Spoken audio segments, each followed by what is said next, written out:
let me change track just a little bit and say, okay, one of the things we have to do is this balance the present and the future. And so as you're thinking about goals and metrics, how do you adjust that? Like right now, what metrics stand out as really important for you to track that maybe you don't pay as close attention to when, you know, business is flowing a little bit more freely? What are the ones that you really want to make sure that you're on top of right now? Anybody want to take that one? In our case, it's headcount. I mean, our business is a labor-oriented business. We don't have products, and so the way you manage our business effectively is you have revenue divided by number of people. So it's revenue per There's a certain person. metric there that you should try to manage. Revenue per employee, is that Right. Yeah. Yeah, so we have to stay on top of that during these times. We were in double-digit growth for 6 years, and then we're down to single digits. But you're growing. But see, that's a key thing, though. I mean, you know, it's kind of back to that right person, the right job. You go back and you look at those things. Headcount's going to be all of ours. I mean, you know, usually once you get past, you know, maybe even your occupancy expense, people are going to be the largest percent. You know, for us, past, you know, the interest expense we have, it's going to be people. So when you look to hard times and you're trying to manage metrics, it's always going to be something, you know, to me it's going to be revenue per, but we measure everything. You're a bank, yes you yeah, do. we do. Whether you And we're want to kinda or like not, Vic, right? Yeah.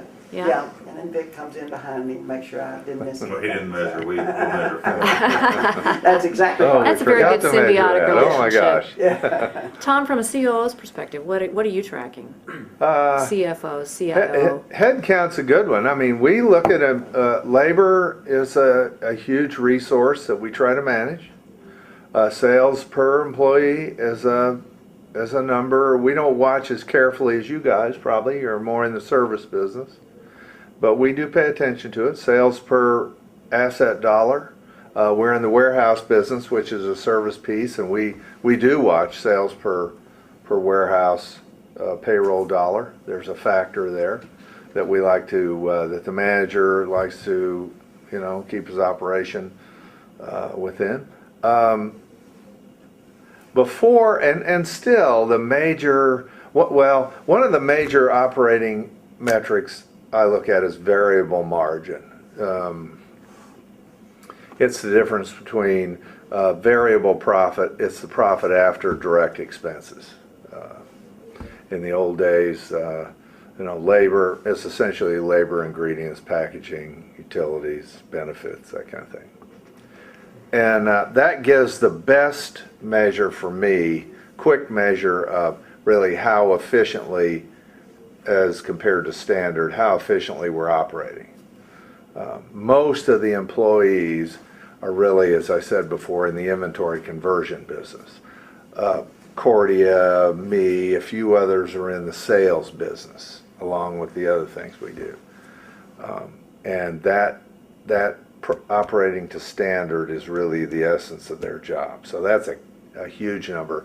As far as value creation, I think it's EBITDA for us. EBITDA is that growing EBITDA grows value because businesses are bought and sold as a function of EBITDA. So there are a lot of small, if we started with EBITDA, then obviously expenses make up EBITDA, margin, sales, how we operate. We've got budgets for fixed expenses and so on. You can get a lot of numbers.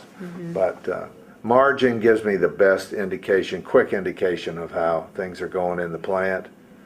EBITDA gives the best indication at the end of we do weekly financial statements, so at the end of a week or at the end of a month, those numbers are always on the report. That gives the best judge of how well we're doing to plan. Yeah. We do monitor employee turnover, and we do take satisfaction surveys and look at satisfaction numbers for people. But those are the biggies. Yeah. I think one thing that we're doing a little differently, and you've mentioned resources before, is we started measuring how many, we work on a lot of projects. For instance, you mentioned Best Places to Work. That'd be a project for us where we do the special publication and the event and the whole thing. And what we added along with the regular measures that you would think of to look at, like community impact and that type of thing, but we added measuring the man hours toward a project. And that was kind of eye-opening to see how much hours we were spending maybe on something and not getting the return that we wanted, Right. and to see that balance. So, but I think resources, you know, maybe is another topic that is, as you're doing the head count, is using the resources that you have even more wisely than you did before. And I know in working with our management team, you know, one of the things that we talk about every week is, okay, show me, you know, we talk about what are the 3 things you want to make sure you get done this week, but we also talk about what can be taken off your list. Because they're coming and going, oh my gosh, I have so much to do, and how can, okay, well, let's talk about this. I mean, there are those top 3 maybe really important things, but let's throw the rest out for now. I think